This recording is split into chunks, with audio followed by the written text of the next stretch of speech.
Well, good evening, everyone, and welcome to the Brian Crombie Radio Hour on Saga 960. As any of you that have heard my show before know, I love meeting interesting people, and I think I've got a really interesting person to introduce you to tonight, Robin Rottenberg. She's got 25 years of both business and legal experience at BASF.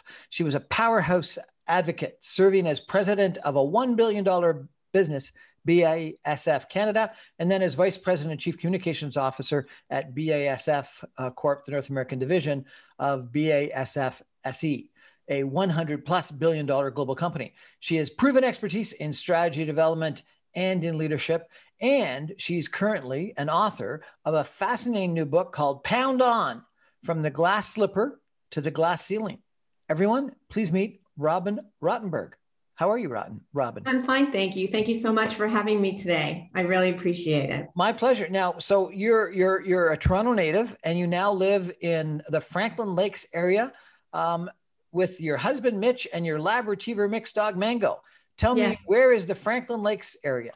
It's in New Jersey, so it's in the northeast of the United States, which was quite a big change coming from Toronto, having lived there my whole life.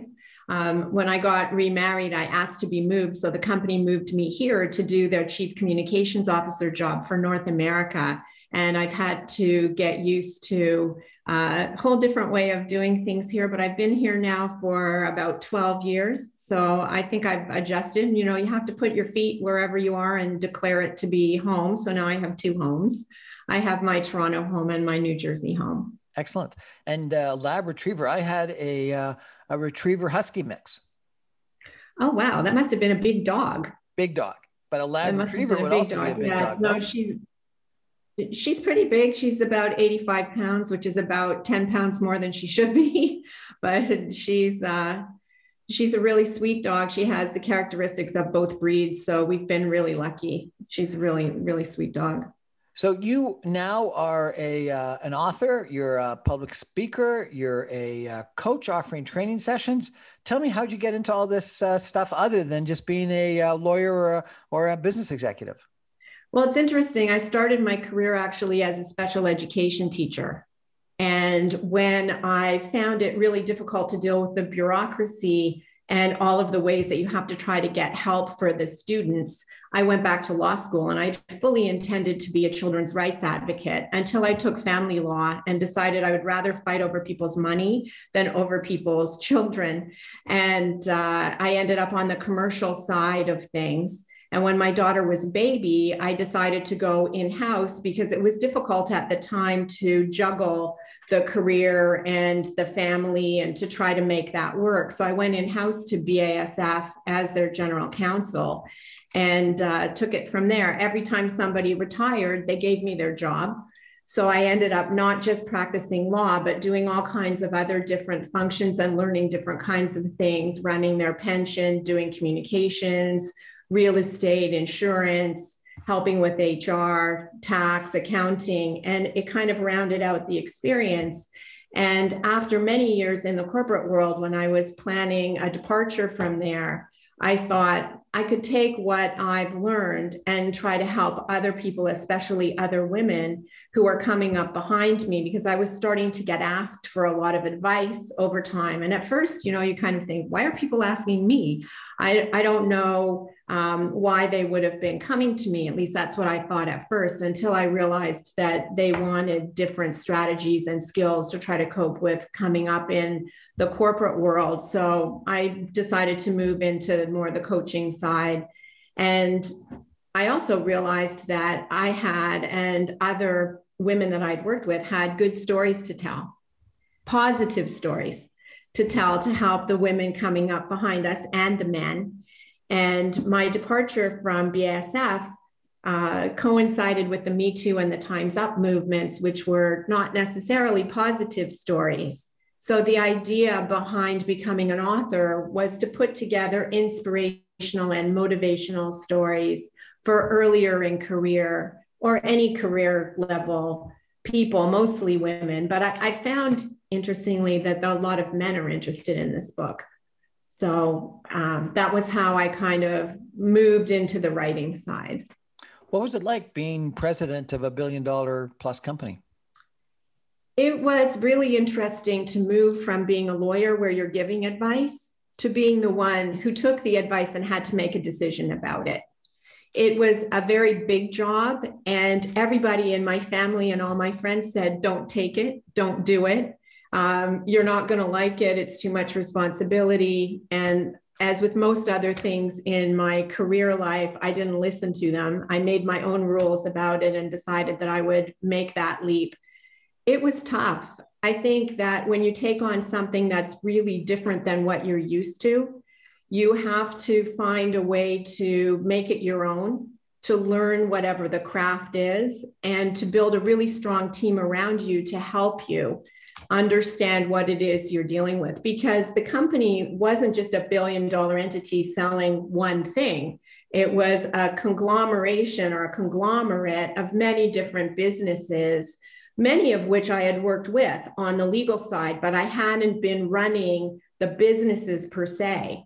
So to meet the clients and the customers and have to do speeches in French in Quebec and having to make sure that everything ran smoothly, the buck really stopped with that position. And that was a really different kind of responsibility. So it was a big responsibility. It was a big leap.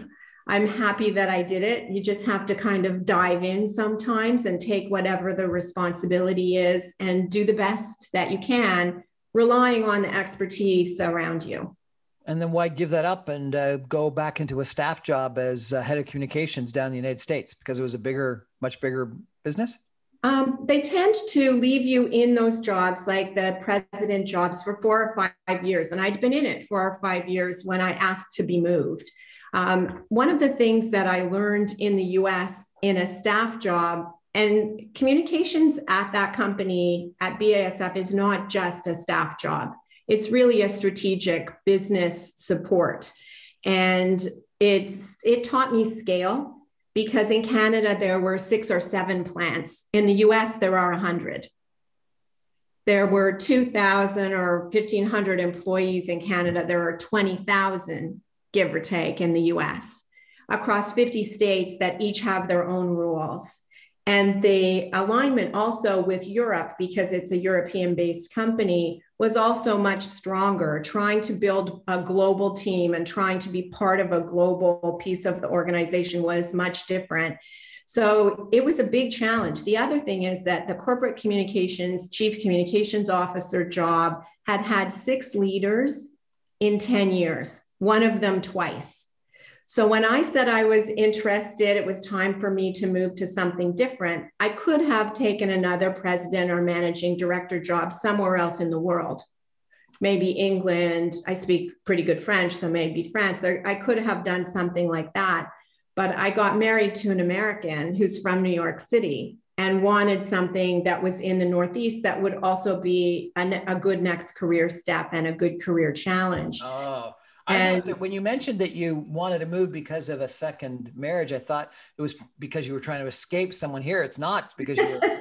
No. I wasn't trying to escape Toronto at all. I had never intended to leave Toronto. And in fact, when I became a member of the Ontario Bar, many of my classmates wrote the New York bar or the California bar, and they asked me, do you want to study with us? And I said, I am not writing one more exam. I have had enough. I had 3 university degrees. It had taken me 5 years to become a lawyer. The bar admission course at the time was an exam every 2 weeks. I said, I am not writing one more exam. I'm never leaving. So why would I write it? And do you regret that? Have you taken the New York bar since? I have not taken it since. It would have given me a different career path.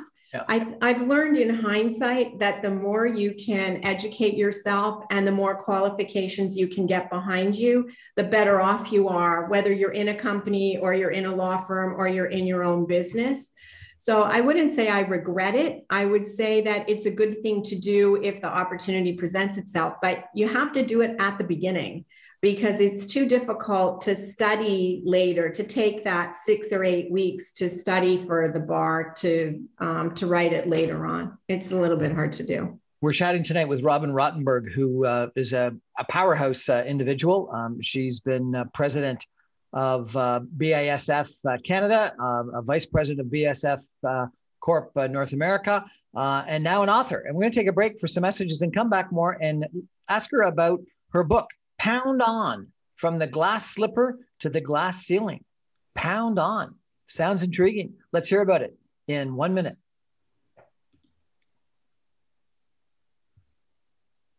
Welcome back to the Brian Crombie Radio Hour, Saga 960. I ran into on LinkedIn a fascinating individual. Robin Rottenberg is her name. She's a lawyer. She worked in law first, and then she joined BASF and became president of BASF in Canada, $1 billion plus company. Then she moved to New Jersey and became vice president and chief communications officer at BASF Corp. And then she decided to, become a coach and an author. And she's written a book that I found really intriguing. I haven't read it, but it sounds really intriguing, called Pound On, From the Glass Slipper to the Glass Ceiling. Pound On is a collection of stories of trailblazing alpha women. So, Robin, I think about Lean In, which was encouraging females to become a little bit more, is aggressive the right word? I don't know, but to lean in. Pound On sounds like you're recommending people get a lot more aggressive than leaning in. It's an interesting way to look at it, because when I looked at Lean In, I thought it's a great premise to lean in. But if you don't open your mouth and talk or pound on the table, sometimes you don't get very far. So for me, you can lean in, but you've also got to pound on that glass ceiling. You have to make your own rules about your career. You have to decide what you want to do, go for it, and never give up. And when I wrote the book, it was to really try to impress upon earlier in career women to be intentional about our careers, not to just let things happen to you. And when I was coming up the ranks, every time somebody retired, they gave me their job, but it wasn't necessarily me saying, oh, I want to run the pension. Oh, I want to do communications. I want to do all of those things to kind of round it out. And I think it's really important to learn from other women who have had different experiences and have things that have happened to them, some of them good, some of them not so good, but these are positive, attainable careers. They're careers that women can aspire to, and it seems like it worked out pretty well for you. Why is your practice not the right practice to follow? I don't think it's a matter of whether it worked out or not. I think that it's a question of making sure that you follow your dreams and that you know what they are. I never set out to run $1 billion company. I'm happy that I did it. But if I had set out to do that, maybe I would have done it differently. I wouldn't have been depending on someone else to make, or another committee or some other person to make a decision about whether or not I could do it. I would have said, this is what I want to do. Okay. And so I believe in the power of intention in career building. Tell me, how does one decide what their long-term career path vision is? I think it's really important from the beginning to understand where you are on the trajectory. And one of the things I do in the book is I developed an axis of different alpha phases. Where are you at the beginning of your career? How do you want to get to the different stages in your career? What do you have to do? And it's important to model after people who have come before you. It's important to look ahead and say, I want to do this, or I don't want to do that. And sometimes it's a question of saying, I don't want to do it. And when I talk about intention, it's about the things you want to do as well as the things you don't want to do, because you can be offered a lot of things along the way. And part of the reason when you say, oh, it worked out well for you, it's because I did make it pretty clear that there were certain things I didn't want to do. And that's also a piece of it. I did not want to relocate to Europe. I did not want to step into a different function that I didn't have any affinity for, or something that I wasn't interested in. One of the things that interested me the most about communications is how closely linked it is to government affairs and to investor relations, where I thought that I could use my skills and my strategic abilities to really drive the businesses of the company and to really put together different programs for them. But one of the things also that I noticed in interviewing the alpha women who were in the book is many of us had had the same experiences. And I think we're really lucky when you look at where we were raised and who raised us and the types of opportunities we've had just being in North America. What are some of those commonalities or lessons?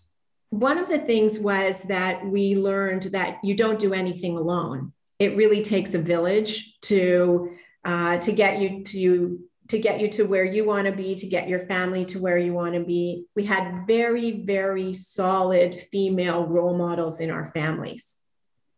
And we had, for example, in my case, I had two grandmothers who were really strong influences on me for different reasons, but they were really strong influences on me.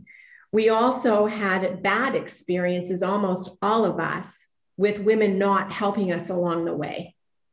And even in high school with mean girls, with women, young women even, who were not helping us or who were hindering us or who weren't friendly.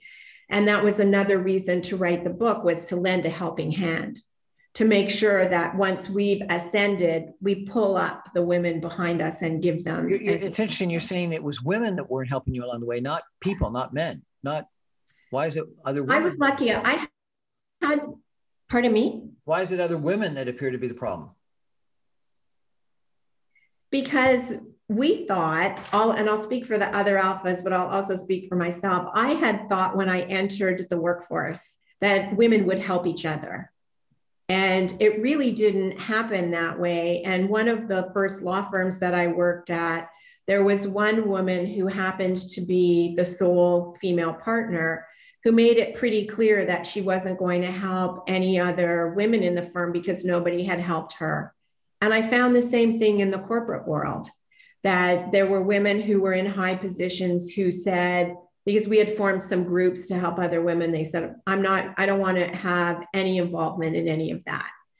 And the other women, the other alphas featured in the stories in the books, also had similar experiences. And there were men who helped. There were managers who helped. I was lucky in the sense that I had some really good bosses. I never really had a mentor. And a lot of the other women that I interviewed didn't have mentors either. And when you look now, it's entrenched in a lot of corporations or in a lot of organizations where you have mentors who are assigned to you or people you can go to for help. So maybe you were successful and these other alpha women that you're talking about were successful because you didn't have mentors and you didn't have help and you actually had females or other people that opposed you. And so therefore you needed to pound on. That's what taught you how to pound on. And that's why you ended up being successful. And if you were mentored along and if you were helped along, maybe you wouldn't have developed those skills that one needs to be at the top. It's one way to look at it, to say you have to do it all yourself and you don't have any assistance. My concern is that the women coming up behind me, the next generation of women, might not have the patience to deal with that.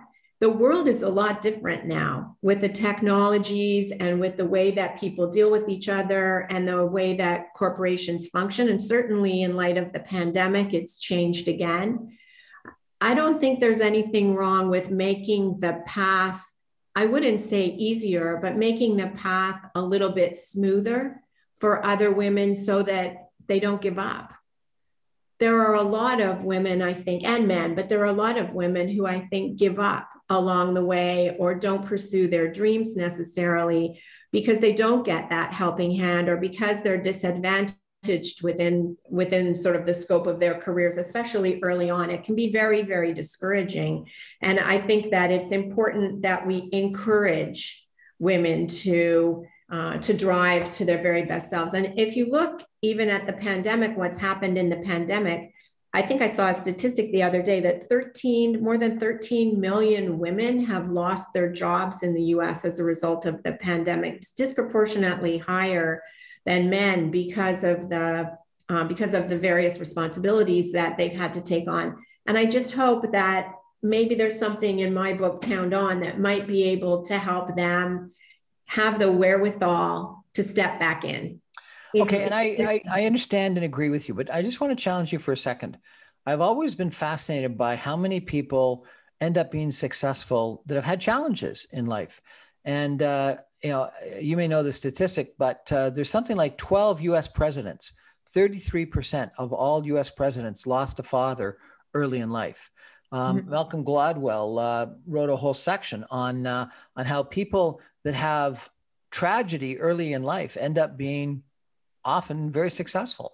And so sometimes it's when you're not helped, when you actually have to deal with tragedy, when you have to deal with mishaps, that you end up creating the fortitude, the personality, the success orientation to end up being successful. I would agree with you on that if you struggle early, I had early loss also. So you want to make every day count, and you want to make sure that when you're putting one foot in front of the other, you're doing it not just for yourself, but for the people that you want to honor. What I think we need to be mindful of, though, is systemic disadvantages, not the advantages or disadvantages that somebody might have suffered. Because there's a lot of suffering. And if you look at the women that I featured in Pound On, yes, most of us have had some kind of struggle. And if we hadn't, then our parents or grandparents had. But there's a lot of systemic barrier to success within corporations and within institutions that make it more difficult for women early in career to step out if they want to step back in, to gain different kinds of training or education, those kinds of things. It's a systemic piece of it. And you think the way to solve the systemic problem is through women helping other women and through mentorship? I don't think it's that simple, but I think that the power structures can be more easily challenged if there is mentoring, if there are other ways that women can seek help as they ascend or as they go through the machinations of figuring out what it is they want to do. And are you really recommending people pound on the boardroom table?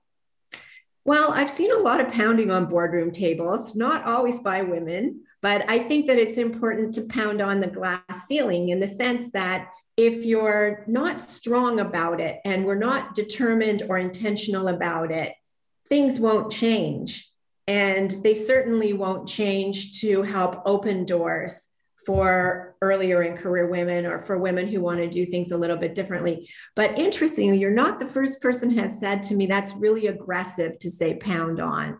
Why don't you say knock on the door? And I'm like, if you looked at my book at the beginning, I have timelines of US and Canadian women's history. We've been knocking on that door for a really, really, really long time. And if we can just get an inch, we can maybe kick it open. And I think that we've kicked it open to some extent. If you look at the different rights that women have achieved over the past 100 years, let's say. And a lot of it, I think, especially in the US, but also by connection to in Canada, a lot of it was Ruth Bader Ginsburg's laws, the things that she got passed around women being able to have mortgages, to have our own bank accounts. She didn't do it necessarily just for women. She did it so that people would be equal. But I think that there's a lot to be said for being a little bit more assertive about it. And back to your point about leaning in, yes, we can lean in, but we need to find our voices. We need to speak up. And if that means that we need to pound on the boardroom table rather than just knock on the door, then I think that we need to do that to actually get there, to get our place at the table and to have our voices heard. A lot of the research that I did with the book, and this book is not a textbook, but a lot of the research also talked about. Sorry, I'm having trouble hearing you. Sorry, something with my watch. But there was a lot of research about going around a boardroom table and having a man say something and be listened to after a woman had said the same thing and hadn't been listened to. And I thought at first, oh, how can that be? But when I start thinking about my own experiences, if you have the position, like if you're in the position of being the president of the company, then you have a different kind of credibility. But I do think that a lot of it has to do with credibility and finding your voice. And yes, I think that we do need to keep pounding on. or we can pound on and vote with our feet and go somewhere else and try to do something a little bit different. Credibility and find your voice. Explain how you find your voice. You have to speak up, but you have to have confidence in order to speak up. And what I have found is there are a lot of women with really great ideas who don't want to speak up, who have not been able to use their voice in a way that it's been recognized or that they've felt validated for. So they don't speak up. They'll sit at the table. And that's what I mean about leaning in. If you don't open your mouth because you don't think you have a right to be there, you're not going to be able to contribute in a way that will help to drive the organization forward or to drive whatever the institution is forward. You've got to be able to voice your opinion in a coherent way. Some people have to be taught that. I mean, let's be frank about it. Most people don't come out of college able to sit around a boardroom table and speak their mind and make their case for whatever it is. It takes a long time and it takes a lot of confidence. So it's a question of finding your voice, making sure that you present whatever you want to get done in a credible way, but also having courage. There's a lot to be said for how you become braver and how you become more courageous. There's a lot of fear around using our voices. And I think we need to find our voices and use them. And if it means pounding on the table a little, sometimes in different cultures, there's a lot of pounding going on the table. We're chatting tonight with Robin Rottenberg, the author of a book, Pound On, From the Glass Slipper to the Glass Ceiling. We're going to take a break and come back more with Robin in just a minute. Stay with us. Welcome back. The Brian Crombie Radio Hour tonight is interviewing Robin Rottenberg, who is a accomplished lawyer and business executive with BASF, president of the Canadian company, and then vice president and chief communications officer for the American division of BASF, of a several billion-dollar company. And BASF is over $100 billion in total, European-based company. So, big jobs that she had. Robin, it's interesting. You talk about from the glass slipper to the glass ceiling. Why are you saying people need to start with a glass slipper? Does everyone want to be a Cinderella? I think that when I was little, the stories that we were read were all about being rescued. They were about princesses being awakened by handsome princes, carried off on white horses to palaces and castles, if the shoe fit kind of idea. And when my daughter was little, I used to change the endings and say, you don't need to look for a handsome prince. You're going to go to school and get a good education, get a job, and look after yourself. Nobody needs to rescue you. And the whole idea about being around the exam, pardon me? Did she listen to you? No, of course not. That's a whole other story for the topic of maybe another book, the alpha children. But the idea behind it was in our childhoods, we were taught as young girls, certain kind of ways of behaving. Be nice to everybody, don't start a big fight, like don't pound on the table kind of idea. And your idea was the white picket fence in the suburbs kind of idea as your prince and your princess. But I think that whole metaphor really needs to be reexamined and needed to be reexamined as women entered the workforce. And then we started realizing that there were a lot of other barriers to us being in the workforce, to the things that we wanted to achieve. And when they coined the phrase, the glass ceiling in the 60s, I believe it was, they started talking about women hitting a cap for where women could go in the workplace. So I think when I coined the title, it was, well, first we were talking about a glass slipper, and now we're talking about a glass ceiling. And as I was looking through the research, there's also a glass cliff. And there are several other sort of metaphors and analogies around glass. And that was how I came up with the title. One day I was just thinking, well, it's a good thing we're not chasing that glass slipper anymore. Look at us pounding on the glass ceiling. And I thought, okay, that's my title. Your promo for your book also says that you define the ultimate alpha woman and you offer a roadmap for readers on how to become one. Yes. What is the definition of an alpha woman, and how does a female become one? What I've done in the book is I've outlined various phases of alpha. They all start with the letters ALPHA. There's attempting alpha, learning alpha, professional alpha, hard driving alpha, and absolutely alpha, who absolutely rocks. And I have a guidebook that's available that talks about these various phases and what the characteristics are of a career woman at any given point in time. One of the important things to remember is that advancing through the alpha phases is not just a question of skills. It's a question of emotional quotient and intellectual quotient, because you can't just succeed in any job by being able to simply do the skills. Once you hit a certain point, everyone assumes you can do the skills. But if you leave a lot of, so-called notional dead bodies in your wake, nobody's going to want to work with you, and you're not going to be able to get the opportunities you should have. So you have to have a certain amount of EQ as well as a certain amount of IQ. And that's how I developed the Rottenberg axis that has these various phases. And there's a test that you can do at the beginning of the book that you add up the definitions or the characteristics that define you, and you get a score. You know how sometimes you're looking at a magazine when we used to go to hair salons, you'd be looking through a magazine, you'd do a contest about something and add up the number of points you get. It's the same kind of idea, so that you can see where you are. And then I have tip sheets in a scoring guide that you can look at the different things. For example, when you're attempting alpha and you're just starting out, one of the things is make your resume, do your resume, buy a suit, join a club, don't join a gym, like things that are really basic to a woman who's starting out in a career that she might not know about. Get an investment advisor, things that, later on you kind of take for granted that women know, but they don't.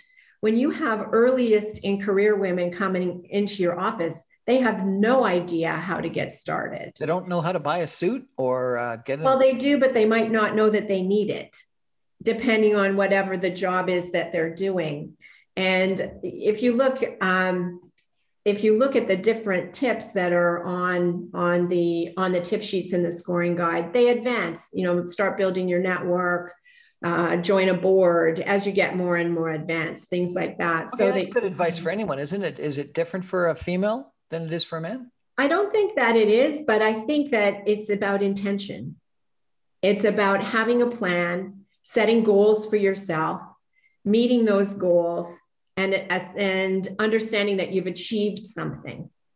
And even during the pandemic, it's been important, I think, for us to all have different goals around what we want to accomplish and how we're going to accomplish them. It is good advice for everybody. It's just tailored a little bit more to goal setting for women. Do you think the glass ceiling still exists? Yes, I do. Why? I do. I think you just have to look at the numbers.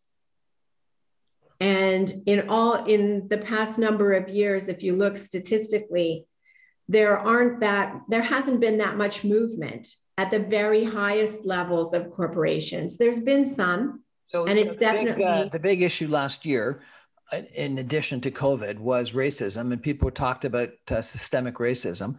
Do you believe that there's systemic sexism? Yes, I do. Sorry, I have to take my watch off. Sorry.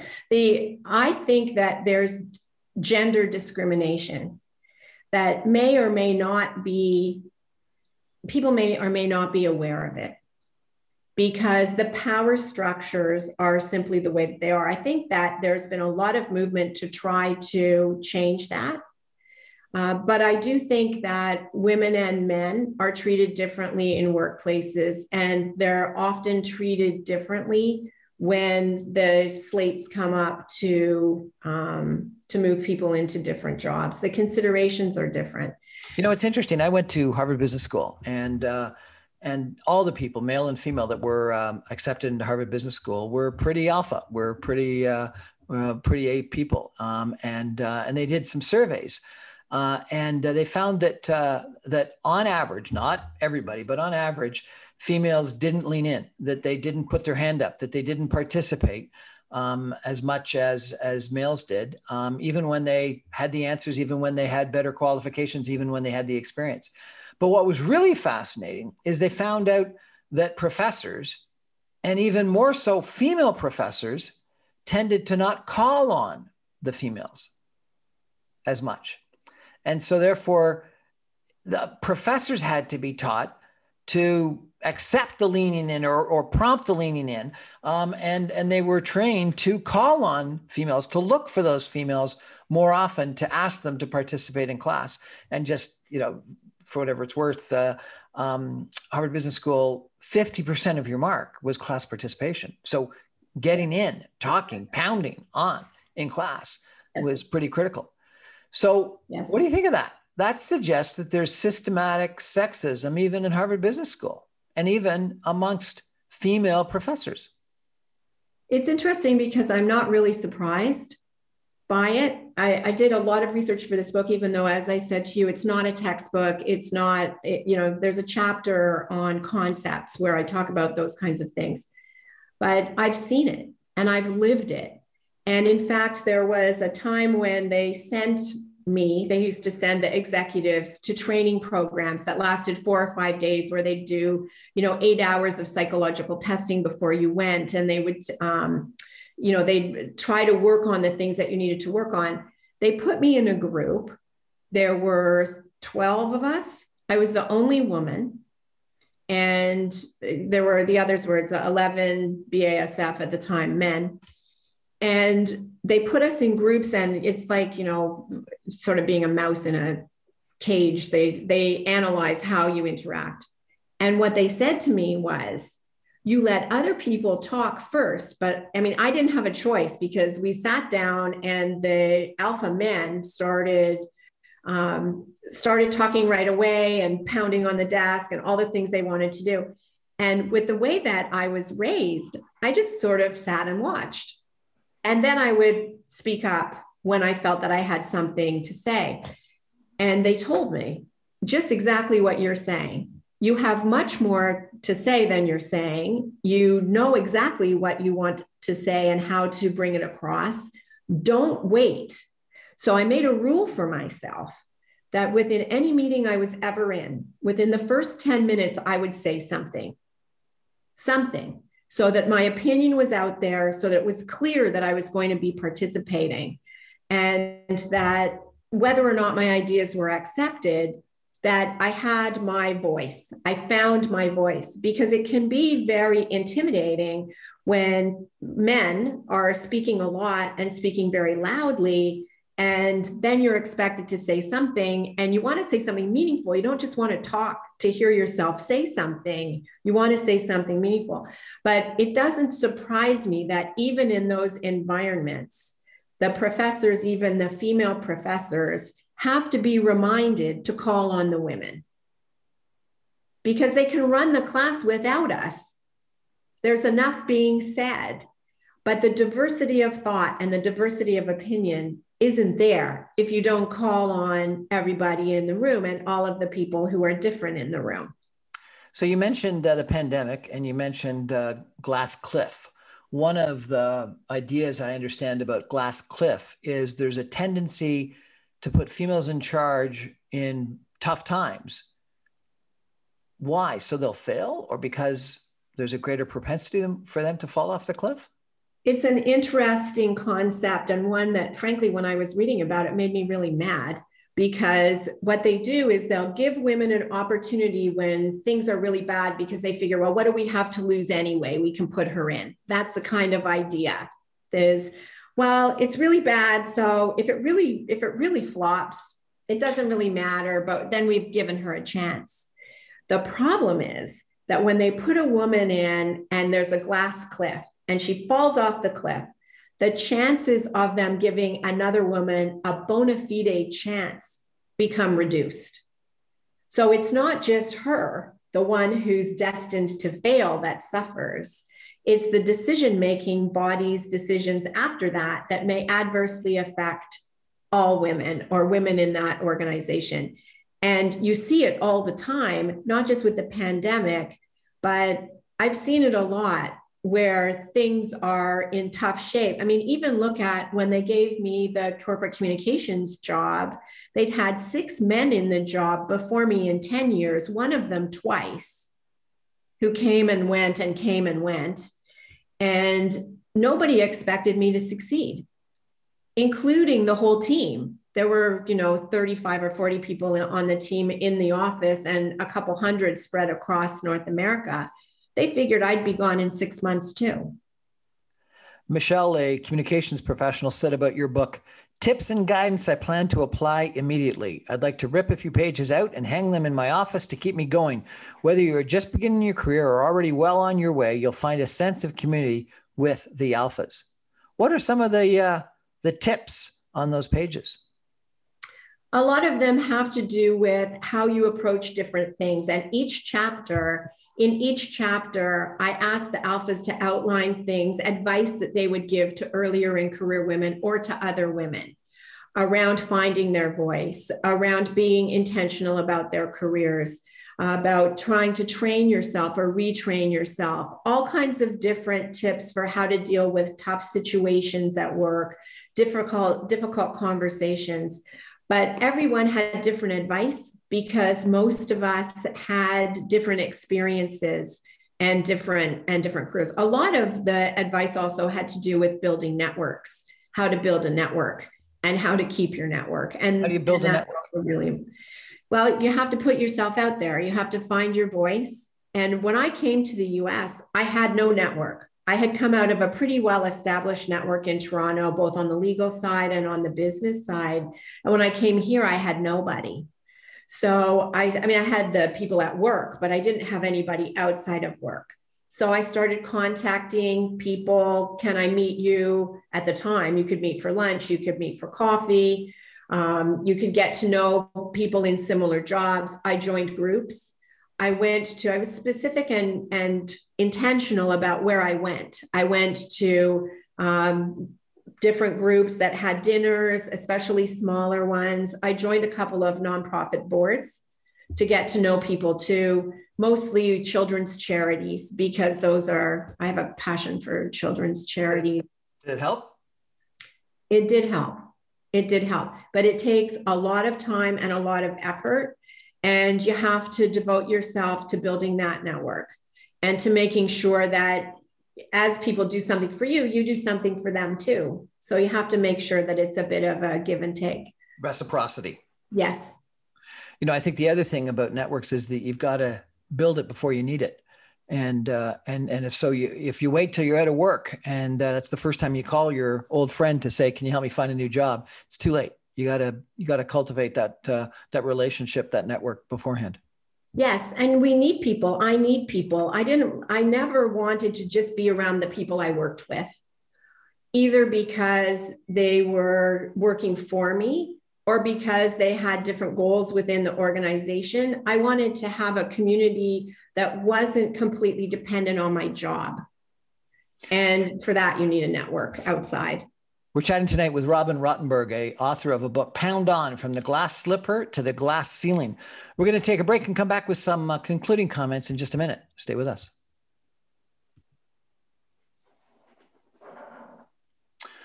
Welcome back to the Brian Crombie Radio Hour, Saga 960. I'm having an interesting chat tonight with Robin Rottenberg, who is a accomplished corporate executive, a lawyer, a coach now, and an author of a book called Pound On. From the glass slipper to the glass ceiling. Robin, you said that one of the things that you've got to do is develop your personal brand. What do you mean by that? I think it's important for everybody to know what we stand for and to be able to convey that easily. Having been in communications for a long time now, it's important to have your elevator speech, to know what you want to stand for, to know how you want to show up all the time, because that becomes the impression that you give and what people will think of you and where they can put you, what kinds of jobs you can do. But it's also about how we feel about ourselves. And it's really important as we pursue our careers to feel good about the brand that we are and the impression that we give. And that's what I mean by personal branding. Robin, I've got a personal question to ask you. You said that you've been married twice. Can you have it all? Can you have a successful corporate career and a successful home life? I think you can. I think that women and men can have it all. I think it's a question of how you make up your 100%. Because I've heard some people say you can't have it all, or you certainly can't have it all at the same time.